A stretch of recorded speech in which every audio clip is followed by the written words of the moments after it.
Bonjour Jean-Marc. Ouais, bonjour. Euh, voilà, explique-nous pourquoi cette expédition dans la jungle amazonienne, dans le centre de la Guyane. Alors, en 2007, il y a 10 ans, deux pimpins, on va les appeler comme ça, sont partis et ont voulu réaliser ce projet de façon un peu considérée et se sont soi-disant perdus pendant 52 jours dans la forêt pour le réaliser, avec sans doute une arnaque au niveau journalistique et ils ont fait dépenser 200 000 euros de secours pour les rechercher. Et donc on a voulu célébrer le parcours et l'histoire un peu bête en faisant 10 ans plus tard ce parcours, de façon un peu plus courte si possible. Ouais. Où se passe exactement ce parcours? Alors, en fait, le parcours forêt qui est l'histoire se passe entre un point au milieu de la Guyane, au bord de la Proague qui s'appelle Grand Canori, et Saül, ville en plein centre de la Guyane, donc à vol d'oiseau, pas plus d'une cinquantaine de kilomètres, mais euh, complètement vierge. Et donc du coup, il faut d'abord arriver à ce premier point. Pour arriver à ce premier point, on est obligé de prendre une voiture pendant 1 heure et demie pour aller à Regina, petite ville au bord, en bas de la Proague, ce fleuve, où nous allons dormir. En bas de la Proague, nous prendrons une pirogue où il y aura une journée ou 1 journée et demie ou deux de montée, suivant la hauteur de l'eau, pour arriver à Grand Canori, où il faudra passer des rapides ou des choses comme ça. Et de là, la pirogue va nous laisser et nous serons livrés à nous-mêmes, tous les quatre, pour traverser et en espérant donc mettre environ 8 jours, ce qui est le temps qu'avait mis Philippe, un des participants, il y a 10 ans, quand il l'avait fait de façon normale. C'était pas. Voilà. Et cette remontée en pirogue de la Proague, pour des gens, ça correspond à peu près à combien de kilomètres? C'est une journée de pirogue, ça on le sait, voire 2 jours, mais c'est combien de kilomètres? Pour donner une idée aux gens. Euh, on doit faire, oui, 8h30, ça doit faire peut-être 200 km. 150 à 200 km, parce que 150 à vol d'oiseau et comme la rivière fait des méandres, peut-être 200. Quelle est la particularité des rivières en Amazonie?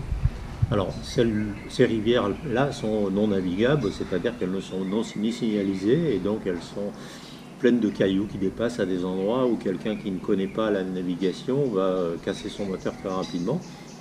Donc, la navigation est difficile et intéressante d'ailleurs, parce que cette, euh, cette sauvagerie de la nature est présente, et donc c'est bien. En fait, dans cette jungle amazonienne, les gens pourraient croire qu'on progresse à un rythme de randonneur 3 à 4 km/h, mais on progresse pas du tout en étant quand même des sportifs assez aguerris à cette vitesse. Alors probablement que, contrairement justement, même en étant un groupe de sportifs relativement aguerris, on n'aura pas la même différence qu'on pourra avoir sur un chemin bien fait où on pourrait gagner du temps par rapport à des marcheurs moins en forme. Et en fait, quel que soit le niveau physique de la personne, on ne peut pas aller quasiment plus vite qu'un kilomètre par jour à vol d'oiseau. 10 km, 1 km à l'heure à vol d'oiseau. Et donc 10 km par jour est presque inatteignable. L'arrivée à Séoul, pourquoi une arrivée à Séoul et pourquoi ce petit village de Gaulois est arrivé en plein milieu de la forêt amazonienne? Alors Saül a une histoire au niveau avec l'or, c'est-à-dire que c'est un village qui est en plein centre de la Guyane, qui n'a pas d'accès terrestre. C'est-à-dire que personne, sauf ce genre d'aventure, ne peut y aller à pied. Et donc dans les années 1900, comme il y avait beaucoup d'or, les gens qui étaient très physiques remontaient en bateau à l'époque, donc à Carbet-Maïs, dans l'endroit à 25 km de Saül où on arrive, remontaient des journées et des journées de bateau à la paquet. Et, euh, et donc ce village a une histoire, il a eu environ peut-être 3000 personnes à l'époque, en 1900. Et maintenant, il reste 100 personnes parce qu'il y a plus la recherche de l'or est réglementée pour les Français et donc maintenant c'est un petit village qui vit du tourisme de façon très agréable. Ok, ben merci pour tout. Ça suffit. Hein. Petite préparation du petit remontant qu'on aura sur notre expédition. On fait du tiponge. Voilà. On met du citron. Parfait. Après, on met du sucre de canne. Bio, hein, bio. Hein. Bio le sucre de canne. Hop. Un petit peu, pas trop sucré quand même hein, non plus, hein, parce que on va être plein d'énergie. Et le bon rhum, la belle cabresse. Voilà, on va tester maintenant, on va secouer un peu. Voilà. Et ça, c'est notre petite réserve d'apéro pour 5 jours.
Appelle-moi Avril, s'il te plaît.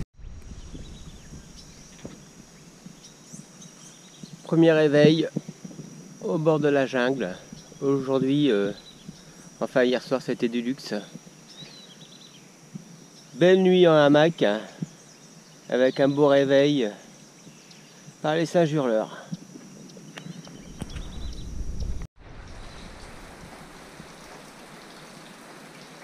Notre première nuit dans un hamac de luxe 5 étoiles, Carbet 5 étoiles, au bord de la Prouague.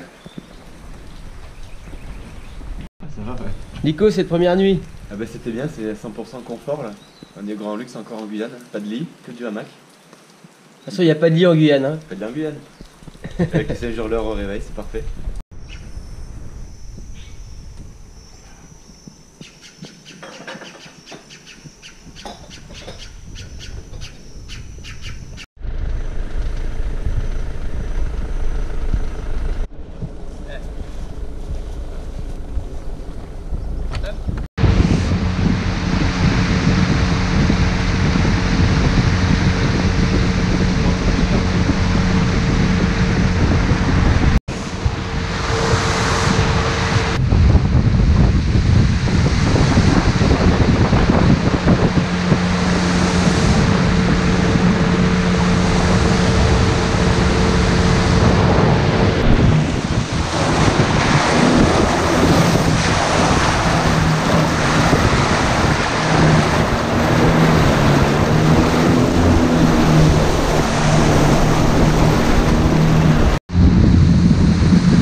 Regarde, carrément le vent, regarde.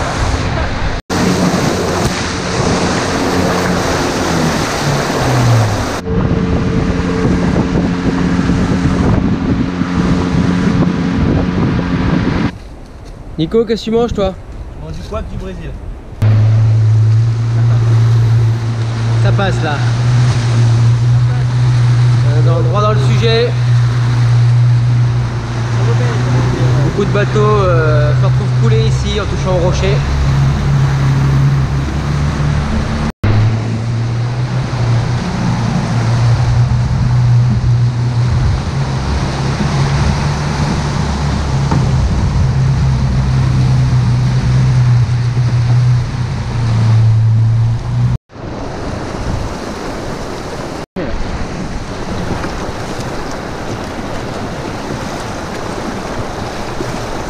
C'est dur. Ça va. En fait, quand il n'y a pas assez d'eau parce que le moteur va toucher, on peut descendre comme ça. Et comme il n'y a pas beaucoup, il y a de l'eau, bah, tu vois, on a 30 cm, il y a des trous, mais ça monte bien parce qu'on est un bon groupe et que ça pousse, quoi.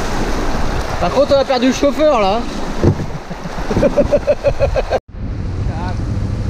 Bon, voilà tout seul avec les 2 piroguiers. Voilà, parce que les autres étaient trop lourds pour passer le saut parce qu'il n'y a vraiment pas beaucoup d'eau. On rentre à l'intérieur de la forêt.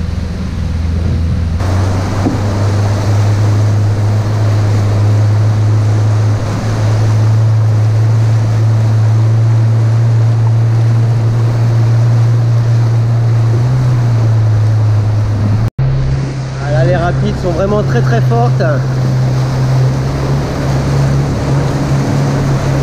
Le deuxième piroguier est obligé de se mettre devant pour dire où c'est qu'il y a du rocher ou pas. Est-ce que ça va passer? Est-ce que ça va pas passer?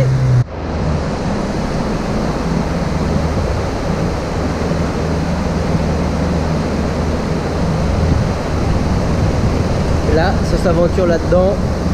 C'est le bateau qui coule. Bon, apparemment, on va par là. Voilà. On fait le portage des affaires.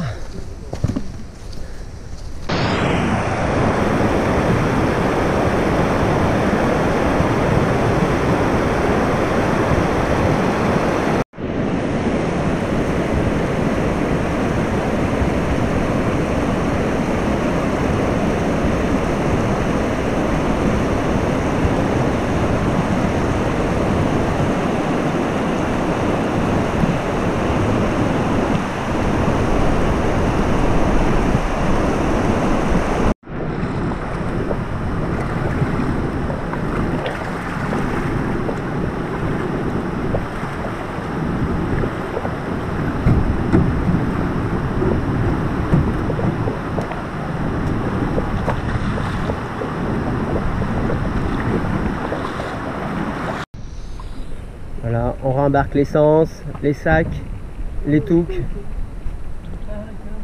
tout quoi. Voilà, pour remercier le passage du seau, on trinque à sa santé un petit éponge de la belle Cabresse. Ouais.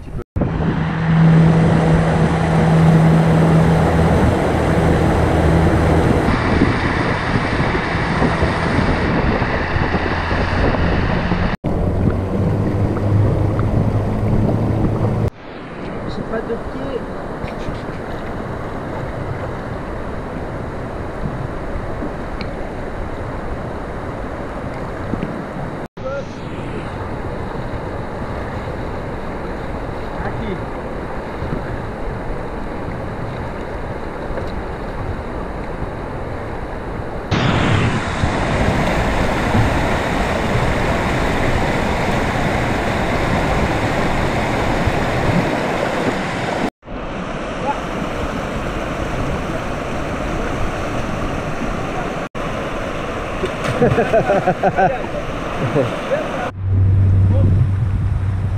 Cabresse, on arrive. J'ai sauvé la vie. Parce que je m'appelle Avril et que je suis plus grand. C'est vrai, j'étais sous l'eau, mais... J'ai nagé à la Christophe, t'as vu?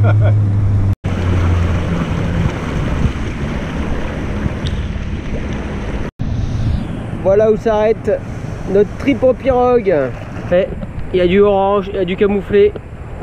Voilà. Et la Max est là. Le sac est là. Voilà le troisième. Petit nettoyage de printemps. Ouais, et puis le quatrième à Bayfilm. Voilà.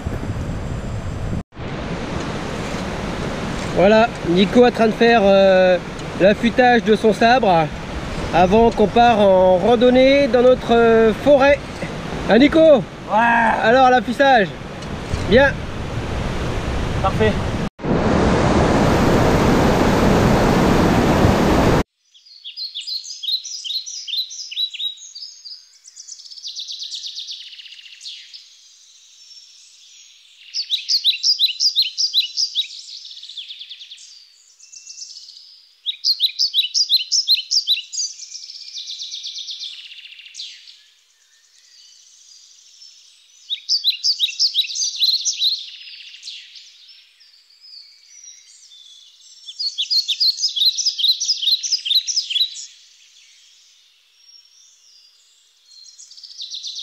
Voilà, c'est parti pour la partie à pied.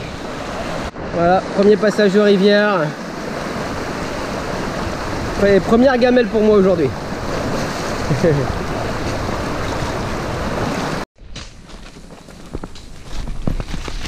Voilà, en fait pour la topo il y a deux mecs devant qui sabrent et derrière la personne qui utilise le GPS et qui donne l'orientation.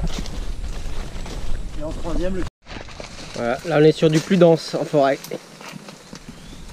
Voilà, c'est Jean-Marc là qui fait la topo avec son GPS. Une deuxième petite rivière traversée aujourd'hui car nous sommes le premier jour de forêt. Voilà, devant nous avons un beau spécimen d'arbre de forêt. C'est un fromager, hein. Regardez, Jean-Marc, juste devant, tout petit. On passe entre les deux, mais à flanc de coteau, c'est super. Ouais. Pour éviter de tomber dans le merdier. Et l'autre, Ouais. il est à la sortie de le point, il est à la sortie de l'autre colline. D'accord. Donc en fait, c'est là, quoi. 1 km 10. Voilà, le tracé sur le GPS. Voilà, ça c'est un youle. Voilà un crabe.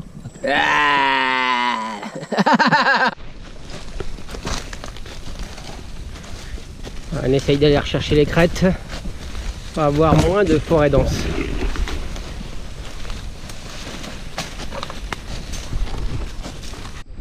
Voilà, petit passage marécageux. Pas de la boue jusqu'aux genoux, mais c'est bien passé. Dès qu'on est en front de vallée, voilà, c'est un peu plus marécageux, quoi.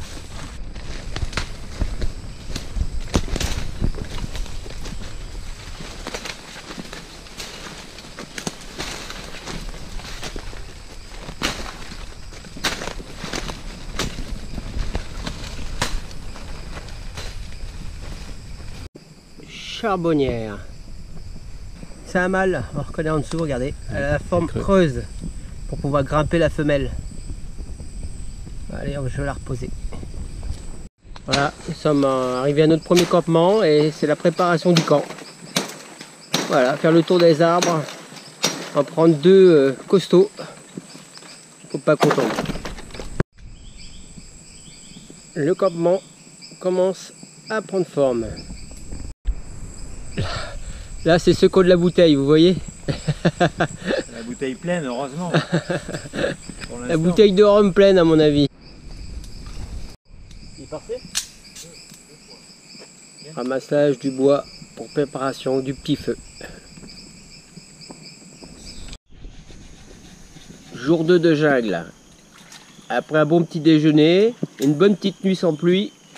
Voilà, Jean-Marc fait la vaisselle. Ça lui fait la conchita du matin. Mercure. Voilà, la rivière nous sert à tout. Elle nous sert à faire la vaisselle, nous laver, faire à manger. C'est notre organe de survie. Voilà, c'est parti pour la deuxième journée de jungle. Première petite traversée de rivière.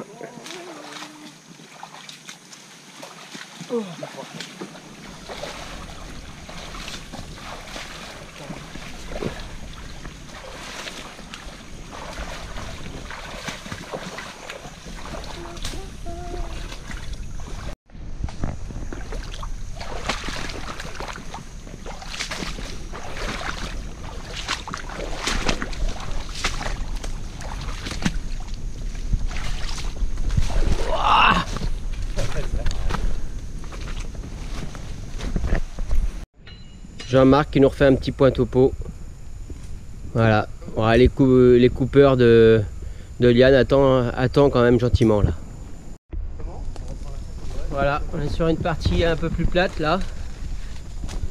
C'est pas sûr qu'il faille prendre. C'est agréable. Non, mais t'as vu en bas là, c'est première vue là. Ouais, il vaut mieux rester voilà. parce qu'en bas, ça c'est la merde. Une petite clairière. Non, mais l'idée étant de retourner à droite après. Ouais, d'accord, ouais. Voilà, nous avons quitté les singes après qu'ils nous ont poursuivis quelques centaines de mètres. Voilà, reparti dans la forêt sur un dévers à chevaucher les troncs, les chablis. Qu'est-ce que c'est un chablis? Un chablis, c'est C'est un arbre qui s'est cassé la figure. Ah, on avance tranquillement. En fait, c'est pas la caméra qui est de travers, hein, c'est qu'il y a du dévers.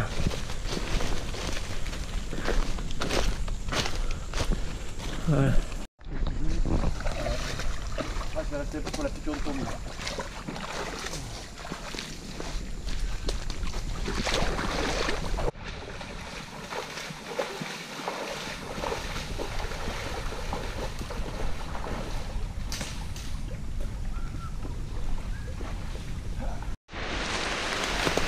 Nous sommes dans notre après-midi de notre deuxième journée de jungle. La pluie est là. Voilà, nous sommes sur une ligne de crête. Essayons de prendre les points les plus hauts pour nous faciliter le chemin. Et aussi, quand il pleut, ça grossit les rivières et c'est un peu plus difficile à traverser. Alors là, on n'est pas trop mal. Hop là! Voilà. Là, nous sommes en fond de vallée, dans des marais, où on chevauche des arbres.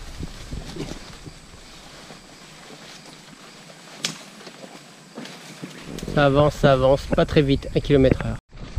Voilà, ça devait être difficile dans les marais. On a décidé de prendre le lit de la rivière.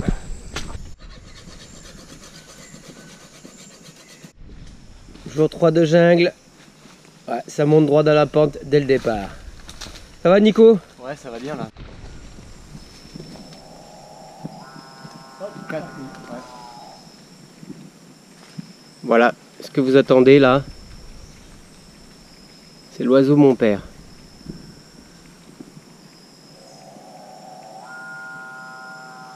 On pourrait croire que c'est un félin.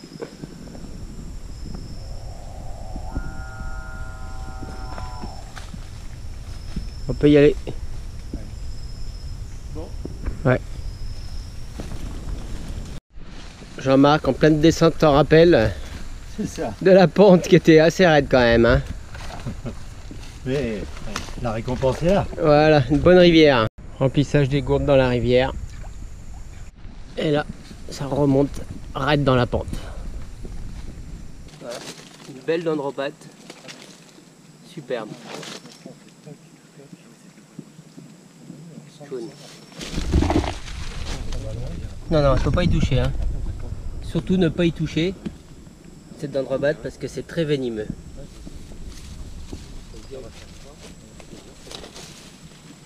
Voilà, jolie petite migale. Sur notre chemin, Nico est passé juste à côté sans la voir. Pour lui requitter. Confection maison. Voilà, purée de pommes de terre, purée de pois cassés avec du gingembre, du curcuma, du poivre, du sel et quelques cacahuètes. Voilà, c'est notre petit lyophilisé qu'on fabrique nous-mêmes du midi. Très très bon. Philippe a déjà fini. Qu'est-ce que tu as mangé Philippe ce midi? Quack. Ah, du couac. Ah, nous sommes en pleine tempête. C'est la pluie. C'est la douche avant l'heure. Voilà.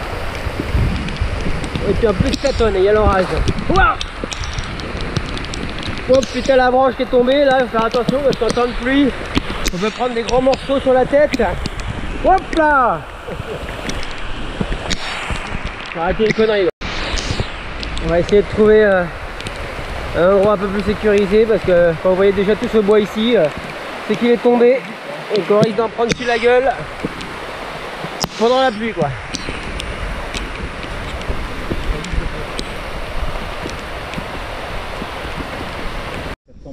Voilà, une mute cigale.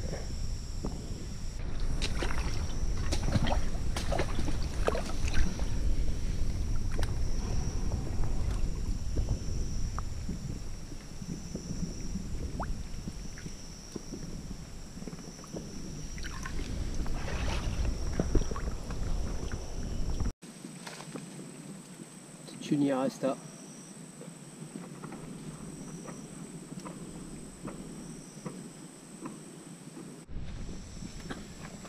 Même pas une demi-heure de pause. Ouais, chute ou pas chute? Fais gaffe, le tronc du bas il est pourri. Hein. Joli champignon de la forêt. On sait pas si c'est comestible, c'est bien dommage. On les mangerait bien.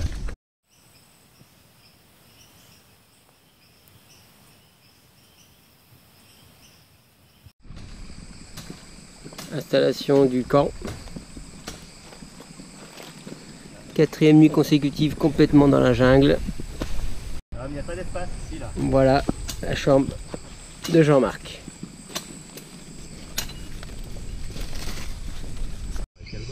Voilà. Dernier petit apéro au coin du feu.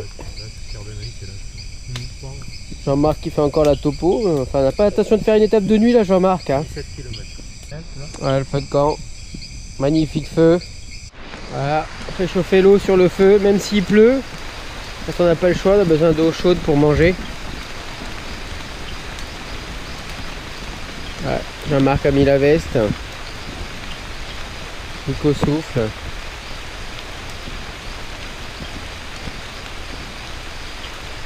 Comme on mange en lyophilisé le soir, on n'a pas le choix d'avoir de l'eau chaude quoi. T'as pas fait au sable le matin. Ils envoient 15 cartons. Voilà, la préparation du lyof. Lyo expédition.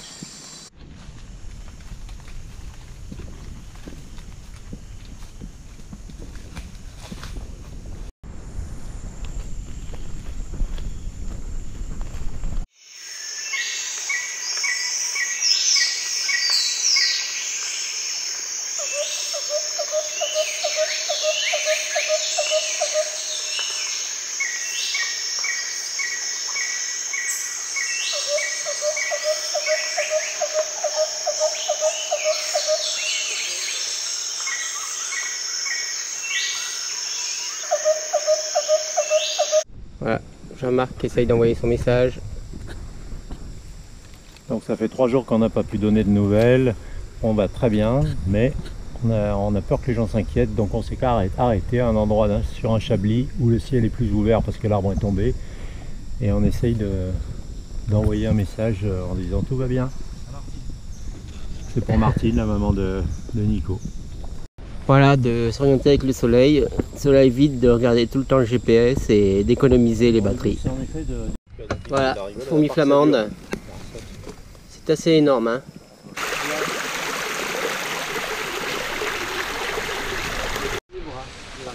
Voilà, une bonne bulle bar, pina colada. On a l'impression de boire un bon petit cocktail. Ça va être trop bonne quoi.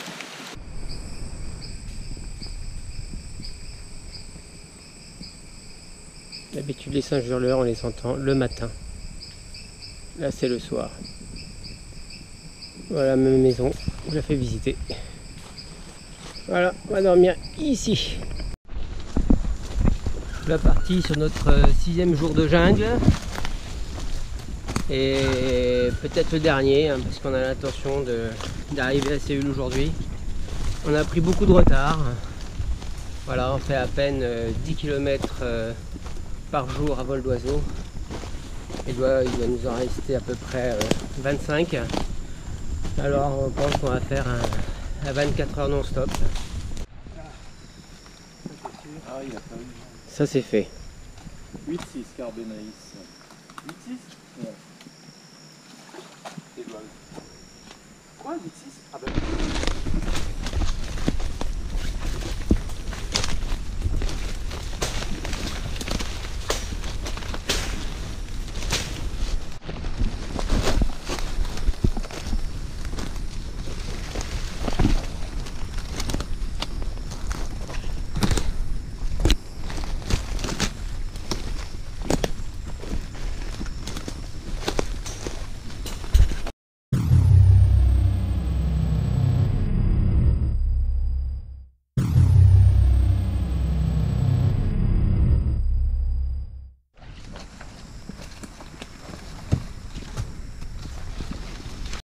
Voilà, on pourrait croire que c'est un serpent, mais c'est pas un serpent.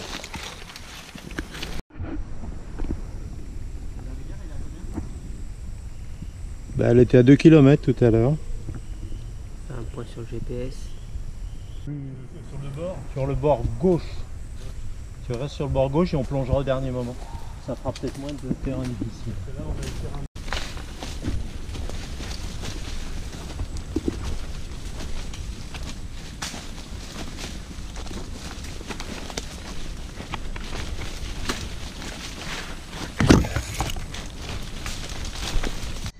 Voilà, nous avons attaqué notre nuit, notre première petite rencontre. Non, on vient de rencontrer un petit caïman, une belle petite araignée. Philippe, toujours en pleine forme avec son coupe-coupe. Ah, c'est ça Philippe, hein? Toujours. Voilà, la nuit se passe très bien comme vous voyez. Enfin, pas si bien que ça. Mais on avance quand même. Voilà, un peu dans les flats. Dans la gadoue. Alors on entend de plus en plus le saut. Pas évident la nuit, hein. On voit beaucoup de bêtes, c'est sympa, mais jamais évident. Surtout faire toute la nuit. On n'a pas le soleil pour s'orienter et on voit pas les collines. Voilà. Traversée d'une grosse rivière de nuit. Attention Nico, te casse pas la gueule. Magnifique. On avance.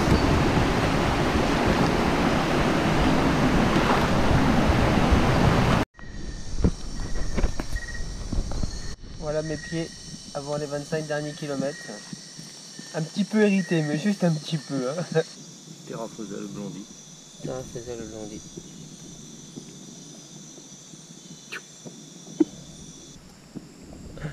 C'est beau, Thier. Ça n'a pas craqué, on peut passer. Ouais, c'est bon.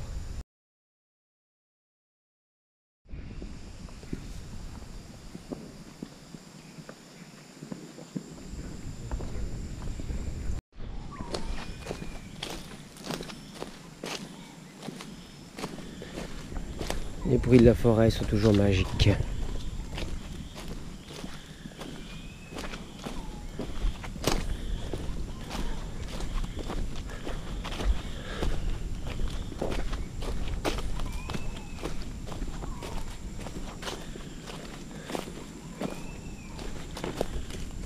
Encore un petit chablis.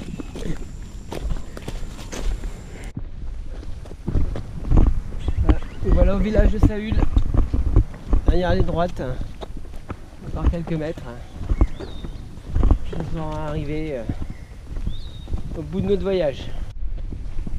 Voilà, nous voilà arrivés au bout de notre voyage à Saül. Un beau voyage. Alors Nico, comment c'était? C'était éprouvant. Jean-Marc, un petit mot? Oui, éprouvant, ouais, j'aime bien.